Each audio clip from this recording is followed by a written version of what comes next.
Hello friends, कैसे हो आप सभी। तो आज की इस वीडियो में हम डिस्कस करने वाले हैं अपना एग्जाम जो रिलेटेड आपका एसएससी के एग्जाम से सीजीएल का एग्जाम है टायर 2 का। ठीक है। जो आपका 26 अक्टूबर 2023 को हुआ था 9 बजे से लेकर 12 बजे तक। तो ये आपका एक ही शिफ्ट में एग्जाम हुआ है। देखो कितने बच्चे सिलेक्टेड हुए हैं टायर 1 में, ताकि एक ही शिफ्ट में एग्जाम करवाया गया ताकि नॉर्मलाइजेशन हमें ना करनी पड़े। तो इसमें हम जो पेपर सॉल्व करेंगे वो आपके रीजनिंग के क्वेश्चन देखें, और हम मैथ के क्वेश्चन कंप्लीट सॉल्व कर चुके हैं, तो आप जाकर देख सकते हैं हमारे चैनल पर आकर। तो स्टार्ट करते हैं फर्स्ट क्वेश्चन से रीजनिंग के। तो फर्स्ट क्वेश्चन आपके सामने आ चुका है। बोला कि 18 से 74 बनाए, 74 से 298 और 11 94। ये आपका फिर बनाए सीरीज का क्वेश्चन है। तो यहाँ पर मुझे जो दिखाई दे रहा है, तो 18 गुना अगर मैं 4 करूंगा 72 आया, 72 + 2 करूंगा तो कितना आएगा, 74 आएगा। ठीक है। 74 गुना 4 करूंगा तो यहाँ से 298, सॉरी 296 आएगा। 4 × 4 = 16, हाँ ठीक है। और +2 करोगे तो 298 आएगा। मतलब जो लॉजिक लग रहा है वो क्या कर रहा है, हर एक में गैप जो दे रहा है मल्टीप्लाई 4 का और 2 का प्लस करके लॉजिक बन रहा है। तो हम क्या करेंगे, 4 7 7 8 में मल्टीप्लाई 4 कर दो। 4 × 8 = 32 होता है, लास्ट में 2 आएगा। ठीक है। और प्लस में अगर 2 करोगे तो लास्ट में कितना आएगा, लास्ट यूनिट डिजिट 4 आएगी। ठीक है। तो इसमें 4 नहीं है, कट करिए। इसमें है, ये आपका हो जाएगा। इसमें नहीं है, कट करिए, कट करिए। ठीक है। तो यूनिट डिजिट से आप सोल्व कर सकते हो, अपने ज्यादा टाइम लेने की कोई जरूरत नहीं है। नेक्स्ट क्वेश्चन चेक करते हैं। बोला कि ओड वन आउट हमें निकालना है। क्या बोला कि which is the pair does not belong to that group. इस ग्रुप में जो पेयर नहीं बन रहा हमें वो निकालना है। तो आप देखिए, तो भाई देखो, ये आपको कितना हो जाएगा, 13 निम। ये आपका 13 × 9 हो जाएगा। ये आपका 15 गुना कितना हो जाएगा, 9 हो जाएगा। ये 18 × 9 हो जाएगा। लेकिन 11 × 9 कितना होता है, 99 होता है। लेकिन 99 नहीं दे रखा, तो ये आपका ओड वन आउट हो चुका है। नेक्स्ट क्वेश्चन चेक करते हैं। बोला कि ओड वन आउट यहाँ पे भी हमें निकालना है। सिंपल सा क्वेश्चन दिया हो गया है। तो 5 5 5 25, 2 5 और 10, इन दोनों के मल्टीप्लाई यहाँ पर शो किया गया। देख लीजिए आप, दोनों की मल्टीप्लाई शो किया है। तो यहाँ पर ऐसा लॉजिक, ऐसा आंसर चेक करिए जो दोनों की मल्टीप्लाई करे, ताकि थर्ड नंबर अपने आप ऑटोमेटिक आ जाए। तो फोर्थ ऑप्शन में एज इट इज है। नेक्स्ट क्वेश्चन देखो, 7 पीपल है ABCD, एक स्ट्रेट लाइन में है, नॉर्थ की तरफ फेस करके बैठे हुए हैं। 2 3 4 5 6 7, और नॉर्थ की तरफ फेस करके बैठे हुए हैं। ओके। तो चलो इनकी सीटिंग प्लान करते हैं। तो यहाँ पर अगर नॉर्थ की तरफ बैठे हो तो ये आपका राइट साइड हो जाएगा, ये आपका लेफ्ट साइड हो जाएगा। Only 3 people seat bit to the left of D. D के लेफ्ट में कितने हैं, 3 पीपल हैं ओनली। तो डी के लेफ्ट में 3 पीपल पीपल हैं, तो यहाँ पर 3% छोड़ दो, 1 2 3। यहाँ पर डी, यहाँ पर डी बैठ जाएगा। ठीक है। Only only 2 people seat between D and A. D and A के बीच में 2 पीपल बैठे हों, चाहे ऐसे बैठे हों, चाहिए ऐसे बैठे हों। ठीक है। देखते हैं बाद में क्या पोजीशन इनकी रहेगी। B seat fifth to the right of C. B जो है सी के फिफ्थ राइट में बैठा, तो यहाँ पर अगर सी बैठा है, इसके फिफ्थ राइट में कौन है, 1 2 3 4 5, यहाँ पर बी बैठा हुआ है। ठीक है। G seat to the immediate right of E. G जो है ई के इमीडिएट राइट में है, तो ई के इमीडिएट राइट में कौन है, जी है। But somewhere to the left of A, लेकिन ए के लेफ्ट में कौन होगा, जो जी है ना वो ए के लेफ्ट में कहीं ना कहीं ए के लेफ्ट में है। तो भाई ए कुछ इस तरफ हो जाएगा जी के राइट में। ठीक है। तो हम बाद में देखेंगे। तो एक्सट्रीम राइट पर कौन बैठा, हमें यहाँ की पोजीशन बतानी कौन आएगा। तो भाई चलो बनाते हैं। तो क्वेश्चन देखिए क्या है। एक कंडीशन हमारे पास ये है गिवन, एक कंडीशन ये गिवन है, और एक कंडीशन ये गिवन है। तो अब देखो, एक चीज मैं आपको सिंपल सा बता देता हूँ। तो देखो क्या है, एक मिनट। जी तो आएगा नहीं, क्यों नहीं आएगा, क्योंकि यहाँ जी के इस तरफ राइट साइड में कोई ना कोई बैठा हो, तो राइट साइड में जी तो नहीं आएगा। ठीक है। ए भी नहीं आएगा, क्योंकि ए जो है वो जी के लेफ्ट में है, और बी और ए में अब कंपटीशन हो सकता है। तो चेक करते हैं। तो भाई बी और ए में कंपटीशन हो सकता है, तो यहाँ पर हम चेक कर लेते हैं। डी के इस तरफ, डी के इस तरफ ए नहीं आएगा। क्यों नहीं आएगा, देखो कैसे नहीं आएगा। ए 1 2 3, यहाँ पर ए है, लेकिन इसके इस साइड में कौन बैठा हुआ है, जी बैठा हुआ है। याद रखना इस कंडीशन के अकॉर्डिंग जी बैठा हुआ है, लेकिन जैसे ही हमने जी को बैठाया तो ये लाइन तो पार हो गई, तो इसका मतलब ए इस साइड नहीं आएगा, ए कुछ इस साइड आएगा, तो इसका मतलब ऊपर वाला कट जाएगा और ये आपका राइट आंसर देगा। एक्सट्रीम राइट पे कौन बैठा है, ए बैठा है, तो बी भी नहीं आएगा। बाकी सीटिंग प्लान अगर आप फुल करना चाहो तो आप देख सकते हो। बोला कि जी के लेफ्ट में कहीं ना कहीं जी के राइट में ए बैठा है, तो आप देखिए डी के राइट में हमने ए बैठा दिया, दो पोजीशन छोड़ के। अब बोल रहा है कि सी और बी के बीच में चार, सी जो है, सॉरी, बी जो है सी के फिफ्थ राइट में है, तो बी के फिफ्थ लेफ्ट में कौन हो सकता है, सी हो सकता है। अगर बी को यहाँ बैठाऊं तो इसका 1 2 3 4 पोजीशन है, तो यहाँ पर नहीं बैठेगा, यहाँ पर बी बैठेगा और यहाँ पर सी आ जाएगा लास्ट में, ठीक है। अब देखो ई जो है वो दोनों साथ बैठे हुए हैं, ई और जी दोनों साथ बैठे हैं और दो पोजीशन यहीं पर खाली थी, तो हमने यहाँ पर फुल कर दिया। अब कौन बचा, A B C D E F बचा, तो ये एफ यहाँ पर आ जाएगा। ये आपके सीटिंग प्लान हो चुकी है, आप ट्राई कर सकते हो, ठीक है। नेक्स्ट क्वेश्चन चेक कर लेते हैं। फिर एनालॉगी का क्वेश्चन है, तो अच्छा क्वेश्चन दे रखा है, कुछ नहीं कर रखा है, ये उल्टा दे रखा है, इसकी डायरेक्शन चेंज कर दी, ठीक है। पी पी का क्या करना है यहाँ पर, कुछ इस तरह से ये पी आपको शो कराएगा और एरो का निशान जो होगा वो साइन के नीचे होगा, ठीक है। तो चेक कर लेते हैं। सॉरी भाई, पी कुछ इस तरह से दिखाई देगा डी की तरह, तो ये नहीं होगा क्योंकि यहाँ पर एरो गलत दे रखा है, यहाँ पर पी की पोजीशन गलत दे रखी है, यहाँ पर दोनों की पोजीशन गलत दे रखी है। लास्ट में आप चेक करते हैं, तो लास्ट में आप चेक करोगे दोनों के दोनों राइट है। नेक्स्ट क्वेश्चन चेक करो। बोला कि कितने मीनिंगफुल वर्ड बन सकते हैं सेकंड फोर्थ और फिफ्थ और सिक्स्थ लेटर को निकाल कर इसमें से। तो इसका सेकंड कौन है, ओ है। इसका फोर्थ कौन है, के है। फिफ्थ और सिक्स्थ ई वाई। तो सभी लेटर का यूज करके हमें एक वर्ड ऐसा नहीं चाहिए जो निकल सके। तो यहाँ पर मुझे ओके दिखाई दे रहा है, तो एक लेटर तो यहाँ से निकला और कुछ दिखाई दे रहा है, और कुछ नहीं दिखाई दे रहा, तो एक ही वर्ड ऐसा है जो इन लेटरों की हेल्प से बनेगा। नेक्स्ट क्वेश्चन चेक करते हैं। बोला स्टेटमेंट और कंक्लूजन क्या बोला है। स्टेटमेंट बोला कि सम पेन्स आर बुक्स, कुछ पेन्स क्या है, बुक्स है, ठीक है। ऑल बुक्स आर कार, सभी बात बुक्स क्या है, कार है। सम कार्स आर स्पून, कुछ कार क्या है, स्पून है। तो ये चीज है। तो कंक्लूजन चेक कर लेते हैं। सम स्पून्स आर पेन, क्या कुछ स्पून्स पेन है। भाई देखो अपने इस डायग्राम के अकॉर्डिंग नहीं बन रहा तो नहीं बन रहा। अगर बनाता तो, अगर ये कहता राइट होता तो राइट होता, तो ये एक वर्ड और देता पॉसिबिलिटी, अगर यहाँ पर पॉसिबिलिटी होता तो ये राइट होता, नहीं तो हो गया गलत आपका। सम बुक्स आर पेन्स, कुछ बुक्स क्या है, पेन्स है। भाई बिल्कुल है, ये तो स्टेटमेंट नहीं बोला है कि पेन और बुक का रिलेशन है, तो ये सेकंड वाला ठीक हो जाएगा। ओनली सेकंड आपका राइट आंसर दे देगा। नेक्स्ट क्वेश्चन चेक करो। Fill in the blanks complete करने हैं, तो आप देखोगे ए और डी के बीच में कहीं दिखाई दे रही, यहाँ पर भी ए और डी है, और कहीं है ए और डी, नहीं दिखाई दे रहा भाई। तो इसका मतलब हमें जी आई और एल के बीच में देखो,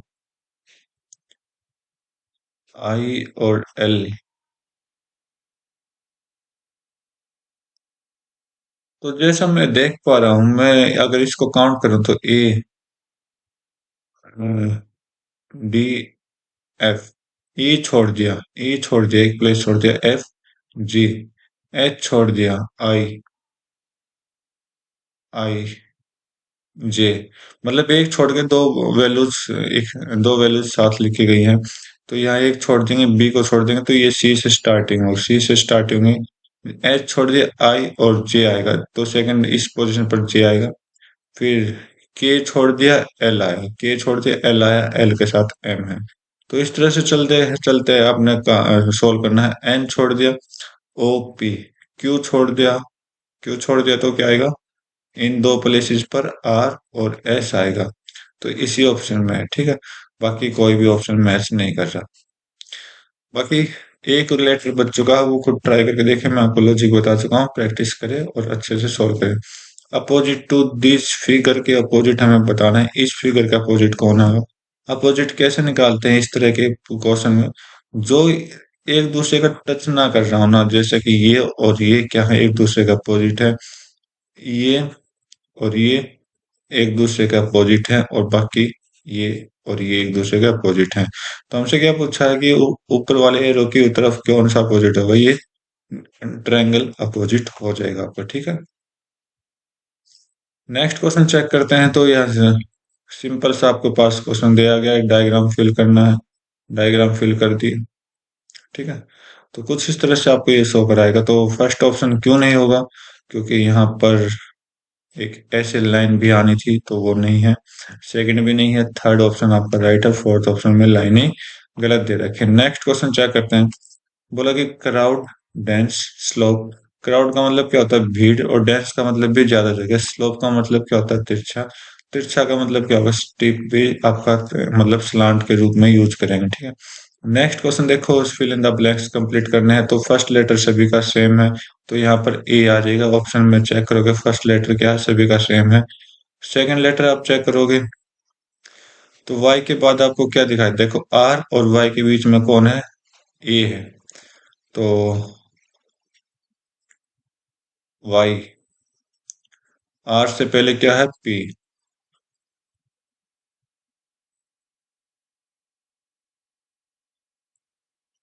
क्या दे दिया ये, ए और जेड। ए और जेड के बीच में क्या आना चाहिए, वाई आना चाहिए। क्योंकि यहाँ पर ए आया तो इसके बाद वाई है, तो यहाँ पर वाई आएगा। कितनी पोजीशन छोड़ के, 1 2 3। फर्स्ट प्लेस पर ए है, 1 2 3। फोर्थ प्लेस पर वाई है, चेक करिए। तो फोर्थ प्लेस पे वाई नहीं है, वाई नहीं है, वाई नहीं है, इसमें वाई है, ये आपका आंसर दीजिए। बाकी सारे ऑप्शन कट गए, ठीक है। बाकी खुद फिल करके देखिए कि आपके अकॉर्डिंग कौन सा क्वेश्चन राइट होगा। बोला कि डी का कोड क्या होगा, तो यहाँ पर मुझे डी इसमें दिखाई दे रहा है, और कोई डी दिखाई दे रहा है, नहीं दिखाई दे रहा। तो हमें इन तीनों के कोड को हटाना है। CAR, तो इसमें आर है, तो 7359, 7359, 735। तो इसमें 5 मैच हो रहा है, इसमें भी 5 मैच है। इसमें आर मैच है, इसमें आर है। तब आर का कोड क्या आया, 5 आया, तो ये 5 तो हमने कट कर दिया, ठीक है। हमें CA और चाहिए। CA आपका इसमें है, तो 8497, 3739। तो यहाँ पर मुझे दोनों में क्या दिखाई दे रहा है, 7 और 9 दिखाई दे रहा है। तो 7 और 9 को भी हम कट कर देंगे यहाँ से। 7 और 9 को, 5 को कट कर दिया, तो एक कौन बचा, डी बचा। डी का कोड क्या आ जाएगा, 3 आ जाएगा आपका यहाँ से, ठीक है। बाकी आपका काम क्या होगा, अपनी प्रैक्टिस के रूप में सारे के सारे अपने लेटर के कोड काउंट करने हैं। बोला कि डिजिट को, each of the digit in this number is arranged ascending order from left to right, ठीक है। Position of how many digits will remain unchanged. तो ये अपना कोई ओरिजिनल नंबर है, 14714835 6। इसको क्या करना है, असेंडिंग ऑर्डर में स्टार्टिंग करना। तो 1 हो गया, फिर आपका 3, फिर आपका 4, फिर 5, 5 फिर 6, फिर 7, फिर 8।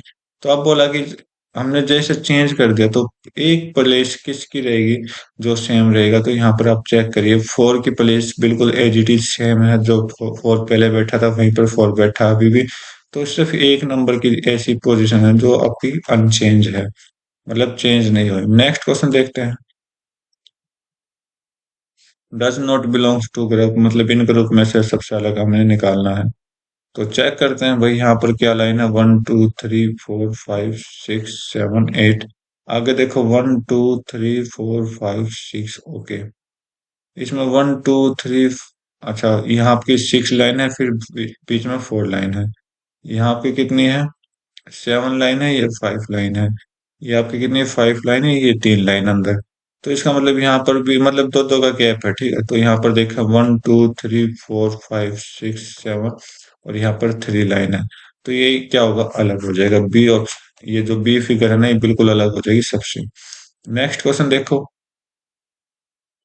क्वेश्चन मार्क की जगह क्या आना चाहिए, यदि प्लस माइनस को इंटरचेंज कर दे, और मल्टीप्लाई डिवाइड को भी इंटरचेंज कर दे।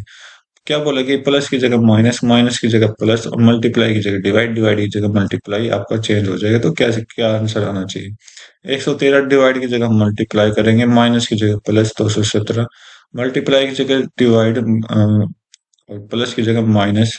ये आपका सोल्यूशन जाएगा। 7 से कट कर 7 दिए, 7 एकम 7, तो बस आ गया सोल्यूशन। 14 13 गुना 4 को कितना होता है, 52, 52 452 यहाँ से आया, प्लस में 27 यहाँ से आया, तो कितना हो गया, 489 आपका राइट आंसर दे दिया। ठीक है, तो फर्स्ट ऑप्शन आपका राइट दे रहा।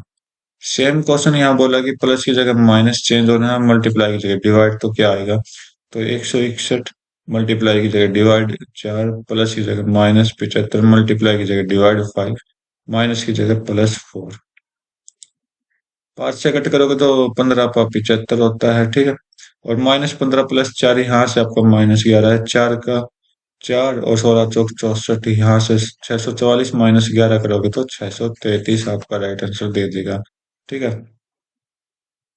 नेक्स्ट क्वेश्चन बोला कि अप्रोक्सीमेशन मेथड यूज करके हमें क्या, क्वेश्चन मार्क की जगह क्या आएगा वो बताना। तो अप्रोक्सीमेशन मेथड क्या हो कहता है कि जो नजदीक दिखाई देना वो आपका यूज करो। तो 49.85 की जगह मैं क्या यूज करता हूँ, 50। 5.31 की जगह 5 का यूज करता हूँ। 9.97 की जगह 10 का यूज करता हूँ, जो कि उसके नजदीक है। तो यहाँ से 50 और 10 60, 60 -5 करोगे तो 55 आपका राइट आंसर दे देगा। ठीक है।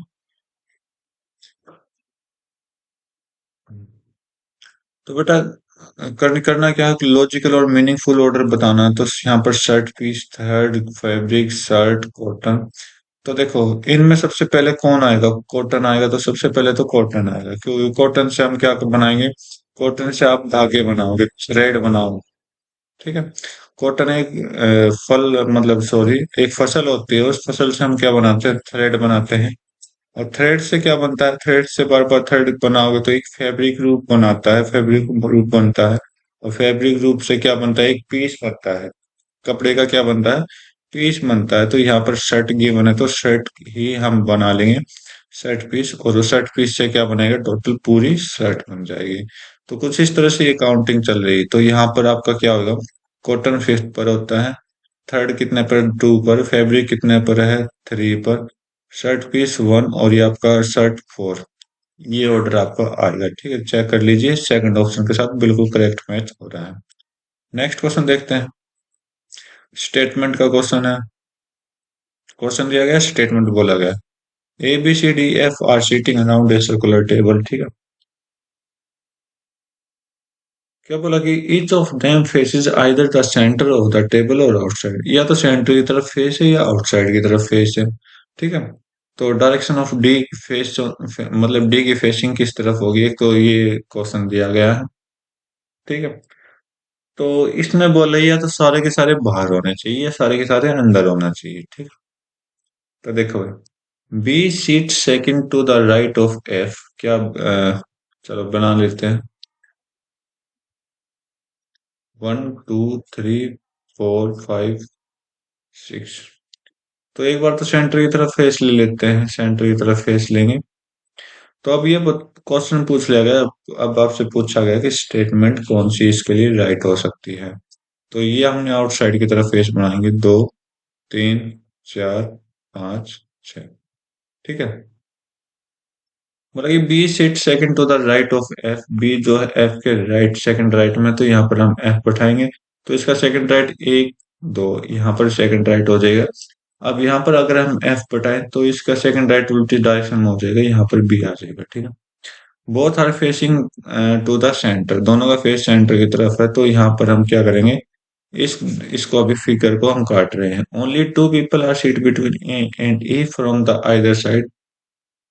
ये क्या बोल दिया, तो आइदर साइड आ गई, तो साइड का कोई मतलब ही नहीं था सर्कल में, तो ये स्टेटमेंट तो वैसे ही गलत हो गई। ठीक है। सी देखो, सी सेकंड देखो, C is the facing the opposite direction of B, C जो है वो बी के अपोजिट डायरेक्शन में है। D is sitting to the second left of C, ये क्या दे दिया। चलो दोबारा डायग्राम बनाते हैं सेकंड स्टेटमेंट के अकॉर्डिंग। तो भाई इसमें भी कुछ ऐसा नहीं बताया कि कौन सेंटर की तरफ फेस करके बैठा है, कौन बाहर की तरफ फेस करके बैठा। तो ये जस्ट लैंग्वेज बेस है, तो कोई भी स्टेटमेंट अपने काम की नहीं है। ठीक है, तो दोनों गलत हो गई। तो यहाँ पर first and second together are not sufficient, ये आपका ऑप्शन ठीक है। सेकंड अलोन सफिशिएंट बिल्कुल भी सफिशिएंट नहीं है, क्योंकि हमारे काम की नहीं है। फर्स्ट और सेकंड टुगेदर आर सफिशिएंट, बिल्कुल भी सफिशिएंट नहीं है, कोई भी काम की नहीं है। वन सफिशिएंट बिल्कुल भी नहीं, तो फर्स्ट ऑप्शन आपका राइट दे दिया, ठीक है। तो क्वेश्चन को जस्ट लैंग्वेज के रूप में अगर आप पढ़ोगे ना, तो ये आपके लिए बिल्कुल सिंपल सा रहेगा। नेक्स्ट क्वेश्चन देखते हैं। स्टेटमेंट गिवन है आपके पास, कंक्लूजन बताने हैं। बोला कि एस जो है एम से बड़ा है, सॉरी छोटा है। क्या आप देख पा रहे हो? अगर मैं देखूं एम और एस तक, तो यहाँ पर मुझे क्या शो करा रहा है कि एस जो है वो एम से बड़ा है, लेकिन ये उल्टा दे दिया, गलत हो गया, ठीक है। F is equal to S, क्या एफ एस के इक्वल है? बिल्कुल भी नहीं है। एफ स्मॉलर भी तो है इससे, तो यहाँ पर आप इन तीनों के डायरेक्शन देखोगे तो यहाँ पर स्मॉल भी दिखाई देगा, तो ये भी गलत हो जाएगा, ठीक है। आई ग्रेटर देन जे, यहाँ पर आप जे को लास्ट देख रहे हो और आई को पहले। तो यहाँ पर जो क्वेश्चन में दिखाई दे रहा है मुझे कुछ इस तरह का डायग्राम दिखाई देगा, अगर मैं अच्छे से सोल्व करूँ तो ये भी गलत हो गया। M smaller than D, M smaller than D, क्या क्वेश्चन में दिखाई दे रहा है? ये दिखाई दे रहा है M smaller to F smaller to D, तो इसका मतलब स्मॉल ही हो जाएगा, तो डी से, ठीक है। तो ओनली फोर्थ आपका राइट हो जाएगा। 22 में बोला है, स्टेटमेंट दिया गया है, fuel price in India are inflating day by day and there is no upper limit in its price increase. बोला कि जो फ्यूल प्राइस है वो इन्फ्लेटिंग होता है, मतलब इंक्रीज होती जा रही है उसका प्राइस, और इसकी कोई भी ऊपर, मतलब इंक्रीज इतना हो रही है कि कोई भी अपर लिमिट नहीं है। तो एक बार स्टेटमेंट को अच्छे से देख लीजिए, और इस पर हम बात करेंगे, इन्फ्रेंस मतलब कोई भी चर्चा करेंगे, तो वो चर्चा देखो क्या आप इसमें लिखे, तो आपके अकॉर्डिंग ये चर्चा राइट है या रॉन्ग है, वो आपने बताना है। Central and state government have not cut down their respective taxes on fuel. क्या सेंट्रल और स्टेट गवर्नमेंट, क्या इसके फ्यूल के जो ये जो रेट इंक्रीज हो रहा है, क्या इस पे कोई कट कर रही है? बिल्कुल भी नहीं कर रही। कट करने मतलब कोई बात ही नहीं कर रही कट पे, ठीक है। तो ये अगर इंक्रीज हो रहा तो ये स्टेट गवर्नमेंट या फिर गवर्नमेंट का ही काम है, ठीक है, ये कट नहीं होगा आपका। ओके, तो ये तो सिंपल सी बात कह दी कि स्टेट गवर्नमेंट और ये सेंट्रल गवर्नमेंट क्या कट नहीं करेंगी भाई? इनके हाथ में होता है, अगर कट करें तो ठीक है, नहीं करे तो नहीं है, तो इसका मतलब यहाँ पर कोई हमें चांसेस नहीं दिखाई दे रहे। तो नेक्स्ट देखो, inflation in the international market is influencing the rising fuel price, ये भी गलत है, क्योंकि इसने बोला है क्या जो अपने देश में प्राइस इंक्रीज हो रहे हैं फ्यूल के, क्या वो बाहर से आ रहे हैं? बिल्कुल भी नहीं आ रहे, क्योंकि यही काम किसका होता है? गवर्नमेंट का काम होता है, ठीक है। तो गवर्नमेंट के हाथ में होता है उसके प्राइस को कम करना या इंक्रीज करना, ठीक है। तो दोनों ही गलत हो गए, तो दोनों गलत हो गए, तो कहाँ है? फर्स्ट ऑप्शन में नाइदर नॉर दिखाई दे रहा है, ठीक है। नेक्स्ट क्वेश्चन चेक कर लेते हैं। बोला प्लस की जगह माइनस को इंटरचेंज करे और मल्टीप्लाई की जगह डिवाइड को इंटरचेंज करे, तो मतलब एक दूसरे को इंटरचेंज करना, तो 163 गुना 3, प्लस की जगह माइनस, 147 गुना की जगह डिवाइड, 7 माइनस की जगह +1। 7 से कट करो 21 आ जाएगा, यहाँ पर आप चेक करोगे तो 9 और 48, 489, और माइनस इन दोनों को सोल्व करोगे तो 20 आ जाएगा। तो 469 आपका राइट आंसर दे देगा, ठीक है। नेक्स्ट क्वेश्चन देखो, स्टेटमेंट गिवन दे रखा है, सेम पैटर्न पे क्वेश्चन जो अभी पिछले से पिछले क्वेश्चन किया था। In India large cities have attracted migrate population from across rural part of the country. इसने बोला कि इंडिया में जो लार्जेस्ट सिटी हैं, जो अभी बड़ी बड़ी सिटी हैं, वो माइग्रेट हो रहे हैं पॉपुलेशन को, मतलब पॉपुलेशन वहां पर इंक्रीज हो रहे हैं, कहाँ से? रूरल पार्ट, मतलब गांव से उठकर शहर में जा रहे हैं, बड़े बड़े शहरों में। अगर हम 2011 के अकॉर्डिंग देखें, in India 6 largest metros, metros का मतलब जो बड़ी बड़ी सिटीज होती है ना, उसको उसका नाम लिया गया है जहां पर मेट्रो चलती है, ठीक है। Delhi, Mumbai, Chennai, Bengaluru, Kolkata, Hyderabad. Approximately 48% of resident were migrant, मतलब इन शहर में कहाँ जो गांव के लोग हैं ना, गांव से निकल कर इन शहरों में 48% जनसंख्या चली गई है, माइग्रेंट हो चुकी है। तो इस बार इस स्टेटमेंट को लेकर आपके मन में क्या ख्याल है, वो आपसे पूछा है रीजन के तौर पर। तो इसमें दो रीजन दिए गए हैं, तो दोनों में से कोई भी एक रीजन हो सकता है, या कोई भी नहीं हो सकता, या दोनों हो सकते हैं। जो भी आपका मन करे उस पर लगाओ, ठीक है। माइग्रेंट हैपन ड्यू टू, हाँ बस थोड़ा सा पॉजिटिविटी का ध्यान रखना कि आपने पॉजिटिविटी थिंकिंग के साथ इसको सॉल्व करना है। Migration happen due to availability of better career and economics prospect in cities. बोला कि जो सिटीज में है ना, माइग्रेशन होने का सबसे बड़ा कारण क्या है? जो सिटीज में है ना, वो बेटर कैरियर होता है, ठीक है, इकोनॉमिक्स होता है। बिल्कुल ये ठीक बात कही गई है इसने, ठीक है। क्योंकि ज्यादातर लोग सिटीज क्यों जाते हैं? कुछ अच्छा कमाने के लिए, कुछ अच्छा फाइनेंशियल वगैरह अपने ग्रोथ करने के लिए जाते हैं, ठीक है। Migration happen because people like travelling and exploring new cities. भाई यहाँ पर तो देखो दो चीज होती है कि अगर किसी को घूमने का शौक है तो वो तो इसको ट्रू करेगा, किसी को शौक नहीं है वो गलत करेगा। तो यहाँ पर पॉसिबिलिटी के चांसेस है, तो पॉसिबिलिटी के चांसेस जो आते हैं वो ज्यादातर गलत ही होता है, ठीक है। तो फर्स्ट आपका राइट हो जाएगा क्योंकि मेन रीजन है अपने बेटर कैरियर के लिए, ठीक है। नेक्स्ट क्वेश्चन चेक करते हैं। बोला कि which word does not belong to that group, मतलब हमें एक ऑड वन आउट निकालना है। तो बोला कि ट्रेवल, टूर, लुक, सी, कैरी, लिफ्ट, क्लोज, डिस्टेंट। देखो थोड़ा स्पेलिंग देखो, ट्रेवल कहाँ करते हैं? टूर को हम ट्रेवल करते हैं। देखना देखना, उठाना उठाना, क्लोज बंद करना, डिस्टेंस दूरी, डिस्टेंट दूरी। तो यहाँ पर कोई मीनिंग सेंस नहीं बन रहा, तो इस वजह से फोर्थ ऑप्शन क्या होगा? अलग हो जाएगा। नेक्स्ट क्वेश्चन चेक करो, सीरीज का क्वेश्चन है। तो एरो देखिए, ऊपर वाली एरो तो ये आपका राइट डायरेक्शन में, ये डाउन डायरेक्शन, ये अपवर्ड, ये लेफ्ट, सॉरी ये राइट। ये क्या दे दिया? राइट है तो अब की बार फिर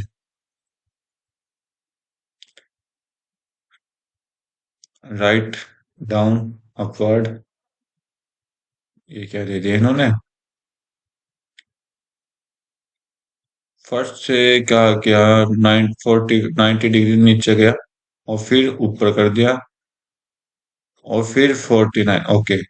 यहाँ पर देखा गया कि ये यहाँ से 90 डिग्री का टर्न किया, यहाँ से वो 180 का डिग्री टर्न किया। अब यहाँ से 90 डिग्री का टर्न किया, अब 180 डिग्री का टर्न होगा तो इस तरफ एरो का साइन होगा। तो फर्स्ट ऑप्शन वैसे भी राइट है, सेकंड में भी, थर्ड में भी, फोर्थ में एरो का राइट ऑप्शन नहीं दे रखा है। तो और चेक करते हैं, पी को चेक करते हैं। पी फर्स्ट पोजीशन पर, फिर सेकंड पोजीशन पर गया, थर्ड पोजीशन पर, और जैसे ही थर्ड पोजीशन पर आया नीचे आ गया, थर्ड पोजीशन पर नीचे नीचे आया अगले में। और यहाँ पर एस है तो ठीक है, जो भी थर्ड पोजीशन पर आ रहा है यहाँ पर नीचे आ रहा है तो नीचे जो आएगा वो आ रहेगा। फर्स्ट ऑप्शन में है, सेकंड ऑप्शन में नहीं दे रखा, और थर्ड ऑप्शन और चेक कर लीजिए, थर्ड में भी नहीं दे रखा। तो यही चीज हमें पता करनी थी, और एक ही चीज, एक दो चीज से हमने अपनी सीरीज को कंप्लीट कर दिया। बाकी प्रैक्टिस के लिए आप पूरे को पूरे सॉल्व करके देखें। बोला कि एक सर्टेन नंबर ऑफ पीपल है, एक रो में बैठे हुए हैं फेसिंग नॉर्थ की तरफ। अच्छा, सर्टेन नंबर ऑफ पीपल, कुछ क्या, कुछ नहीं पता कोई कितने पीपल बैठे हुए हैं। तो एक बार मैं क्वेश्चन को कंप्लीट पढ़ूंगा, बाद में देखूंगा क्या समझने के लिए इसमें है। N is seating third to the left of P, M is seating third to the left of N, O is seating third to the, सभी थर्ड के लेफ्ट में है। M is seating between O and N, N is seating between M and P if no other person is seating in the row. What is the total member of person seated, ठीक है। तो भाई starting करते हैं। N is seated third to the left of P, P के third left में कौन है? एन है। तो अगर यहाँ पर पी है, इसका left one, two, three, N यहाँ पर बैठा है। M is seating third to the left of N, N के थर्ड लेफ्ट में कौन है? एम है, ये बैठा दिया। O is seating third to the left of M, M के थर्ड लेफ्ट में कौन है? ओ है। ये कुछ ज्यादा नहीं बैठ गए। M is seating between O and N, M जो है ओ एन के बीच में बैठा है, बिल्कुल करेक्ट बात है। N is seating between M and P, N जो है वो एम और पी के बीच में, बिल्कुल ठीक बात है। और इसके अलावा कोई भी इस रो में नहीं बैठा, मतलब बाहर नहीं बैठा। तो ये पूछा कितनी सीटिंग हो गई, तो यहाँ पर एक, दो, तीन, चार, पाँच, छह, सात, आठ, नौ, 10, 10 सीटिंग हो गई। 10 सीटिंग आपकी राइट आंसर दे देगा। नेक्स्ट क्वेश्चन देखो। Q is the mother of R, Q जो है वो आर की मदर है, क्यू जो है वो आर की मदर है। P is the husband of Q, P husband है पी क्यू का। S is the brother of R, S जो है वो ब्रदर है किसका? आर का। How P related to S, P S से किस तरह रिलेट होगा? तो ये देखो, ये इसकी माँ मदर हो गई, ये इसका फादर हो गया, तो इसका मतलब एस का भी फादर कौन होगा? पी होगा, तो फादर आपका राइट आंसर दे देगा। नेक्स्ट क्वेश्चन देखो, बटर को ये बोला गया है, तो नंबरिंग यूज करते हैं क्योंकि लेटर्स अलग अलग दे रखे हैं, तो यहाँ पर हम चेक करेंगे। 2, 21, 20, 25, 18, ये आपका 3 हो जाएगा, 23, 23, ये 19, ये आपका 3 और ये आपका 15। तो चेक करते हैं, तो +1 है, +2 हो जाएगा, +3, -1, -2, -3। ठीक है, तो ये आप चेक करें, खुद प्रैक्टिस करके देखें, और मैं लेटेंट को बना रहा हूँ, लेटेंट का नंबरिंग यूज कर रहा हूँ, तो 12, 1, 20। लॉजिक लगाइए, +1, +2, +3, -1, -2, -3। तो फर्स्ट लेटर तो सभी का सेम है, तो सेकंड ये आप खुद फील करोगे। सेकंड चेक कर रहा हूँ, तो +2 कराया तो 3, 3 पे कौन सा लेटर आता है? सी। सेकंड पे सी आएगा, इसको कट करिए, इसको कट करिए। ठीक है, फिर दोनों में डब्ल्यू सेम है, तो नीचे डी भी सेम है, एल भी। और लास्ट देखो, लास्ट 20 में से 3 माइनस किया, 17, और 17 पे क्या आता है? क्यू आता है, लास्ट में क्यू एक में है, और ये आपका राइट आंसर दे देगा। बाकी के सारे खुद फिल करके देखें कि आपके अकॉर्डिंग क्या होना चाहिए। लॉजिक मैंने बता दिया आपको। सेम पैटर्न पे है क्वेश्चन, आपसे दिया गया है, दो स्टेटमेंट दी गई है, उसको आपको बताना है क्या होगा। How is Kishore related to Sujata? Sujata Kishore के साथ कैसे रिलेट है? देखो, कुछ स्टेटमेंट, कुछ अपने पास पैराग्राफ नहीं दिया, लेकिन आपने जस्ट अंडरस्टैंडिंग बेस पर इस क्वेश्चन को सॉल्व करना है। तो किशोर सुजाता के साथ किस तरह लिंक करेगा, इन दोनों में से कौन सा इसको निकालने की प्रैक्टिस करवाएगा, वो हमें पता लगाना है। तो Navya is the daughter of Kishore, relation बना लेते हैं। नाव्या जो है वो डॉटर है किसकी? किशोर की। And Vinita is the wife of Kishore, Vinita जो है वो वाइफ है किसकी? किशोर की। विनीता विशो किशोर की वाइफ है। तो यहाँ से किशोर और सुचेता का हम कुछ निकाल सकते हैं। तो भाई, फर्स्ट स्टेटमेंट का डायग्राम ये है, सेकंड का देख लेते हैं। Aman is the brother of नायगा, नाव्या का ब्रदर कौन है? अमित, अमन है, तो इसी में मैं काउंट करता हूँ सेकंड को। और Sujata is the only daughter of Aman, Aman की कौन है? डॉटर है सुजाता। ठीक है, ये लो, ये डायग्राम, ये अपना पूरा फैमिली पैटर्न कंप्लीट हो गया। तो बोला कि हम पता कैसे लगाएंगे कि किस और सुजाता का क्या लगा? तो भाई, दोनों स्टेटमेंट का यूज करके पता लगा सकते हैं। देखो, दोनों स्टेटमेंट का इंक्लूड किया गया है, तो दोनों स्टेटमेंट आपकी राइट हो जाएगी।